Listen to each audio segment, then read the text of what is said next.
प्रिय विद्यार्थियों, अभी हम आनुवांशिकी के अंतर्गत आनुवांशिक रोगों के बारे में पढ़ रहे हैं। आज हम आनुवांशिक रोग हीमोफीलिया के बारे में स्टडी करेंगे। ये लिखा मैंने हीमोफीलिया। क्या आप लोग जानते हैं हीमोफीलिया क्या होता है?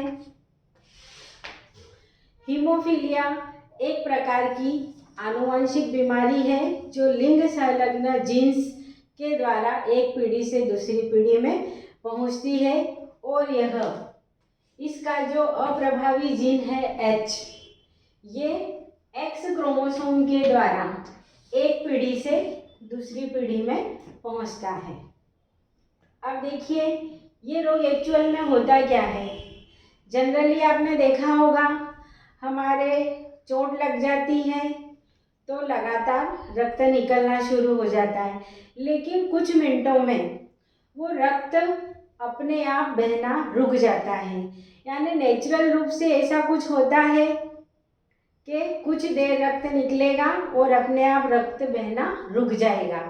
यस, हमारे रक्त में थक्का बनने की कैपेसिटी पाई जाती है यदि व्यक्ति सामान्य है तो, लेकिन इस अप्रभावी जीन के कारण व्यक्ति के रक्त में रक्त का थक्का बनने की क्षमता समाप्त हो जाती है। इसलिए एक बार चोट लगी, लगातार रक्त बहता रहेगा और अंततः व्यक्ति की मृत्यु हो जाएगी, क्योंकि रक्त का थक्का नहीं बनेगा तो लगातार ब्लीडिंग होती रहेगी। अब ये हीमोफीलिया कितने प्रकार का होता है? हीमोफीलिया दो प्रकार का होता है। एक होता है हीमोफीलिया ए। ये haemophilia A anti haemophilic globulin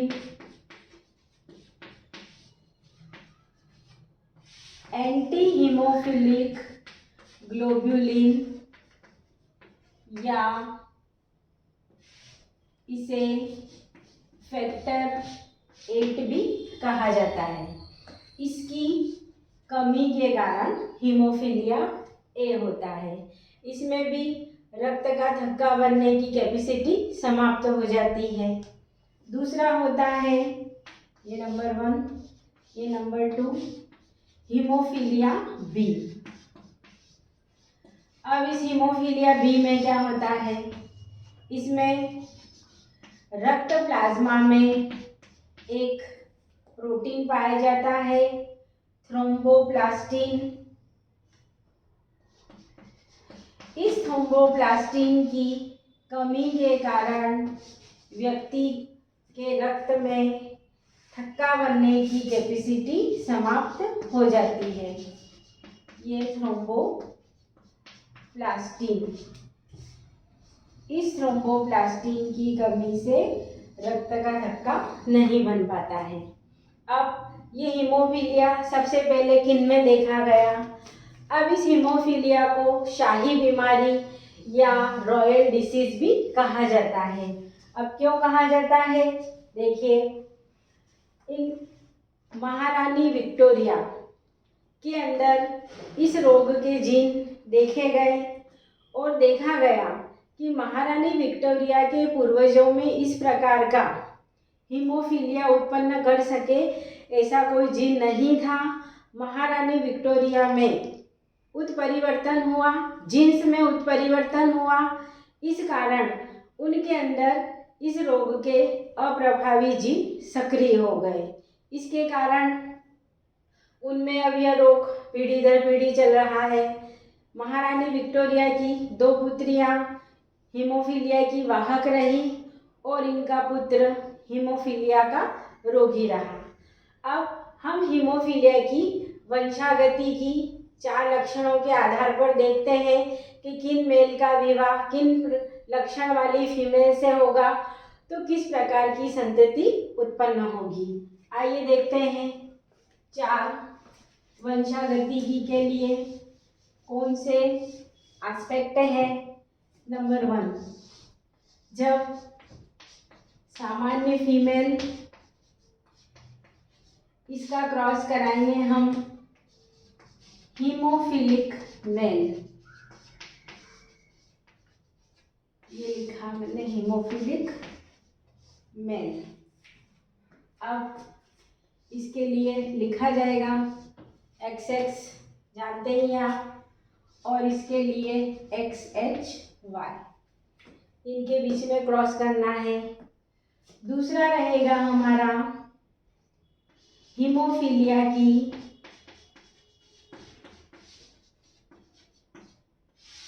वाहक फीमेल, इसका क्रॉस कराएंगे हम सामान्य मेल। इसके लिए देखिए गुणसूत्र वाहक है, एक H के ऊपर अप्रभावी चिन्ह रहेगा और इधर ये रहेगा। तीसरा रहेगा हीमोफीलिया की वाहक फीमेल, इसका क्रॉस करवाएंगे हम हीमोफिलिक मेल के साथ। ये लिखेंगे हम हीमोफिलिक मेल। कैसे लिखेंगे इसको? X X X H और इधर लिखा जाएगा XHY। फोर्थ रहेगा हमारा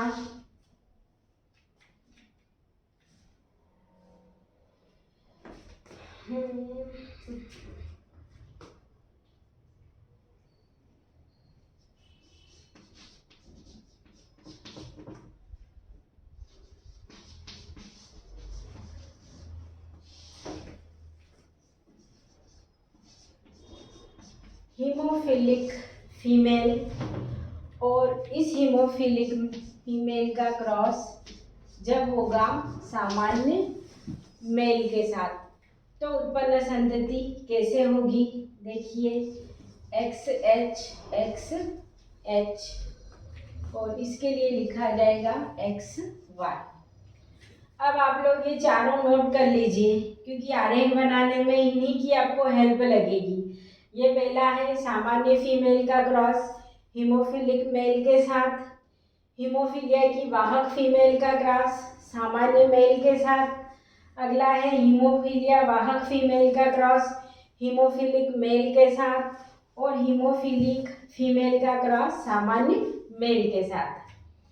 इसके चारों डिटेल हम रंग वर्णांतता में भी पढ़े हैं, इसलिए यहाँ पर हम सिर्फ एक ही आरेख का वर्णन करेंगे, बाकी ये तीन आपको स्वयं बनाना होंगे।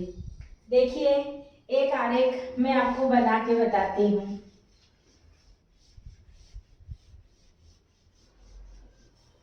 ये देखिए, ये रहेगा, इनके गैमेट बनेंगे, ये गैमेट बने XX और XHY, ये लिखेंगे हम यहाँ गैमेट।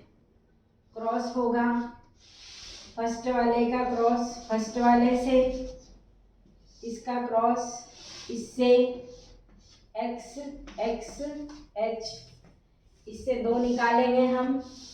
ये फर्स्ट वाले का क्रॉस फर्स्ट वाले से, ये रहेगा XY, और इस सेकेंड वाले का क्रॉस सेकेंड वाले से XY। ये चार तरीके की संतति मिली हमें। अब देखिए ये कैसी होगी? ये होगी दोनों ही वाहक, ये रहेगी हीमोफीलिया की वाहक पुत्री, ये भी रहेगी हीमोफीलिया की वाहक पुत्री, ये दोनों ही क्या रहेंगे? सामान्य पुत्र। देखिए ये भी रहेगा सामान्य पुत्र। अब लिखा जाएगा वंशागतिकी, लिखना पड़ेगा हमें वंशागतिकी, और फिर बोलेंगे हम एक लाइन लिखेंगे यहाँ कि सामान्य फीमेल और हीमोफिलिक मेल का विवाह होने से उत्पन्न संतति की वंशागति की निम्न प्रकार होगी।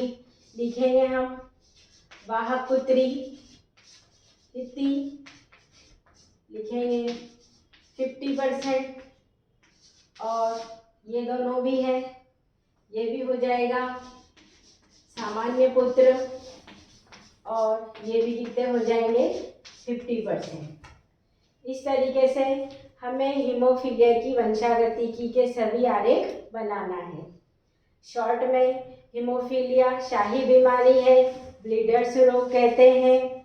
एक बार रक्त निकलना शुरू हो जाए तो रक्त का थक्का नहीं बनता है, अंततः व्यक्ति की मृत्यु हो जाती है। हीमोफीलिया दो प्रकार का होता है, हीमोफीलिया ए और हीमोफीलिया बी।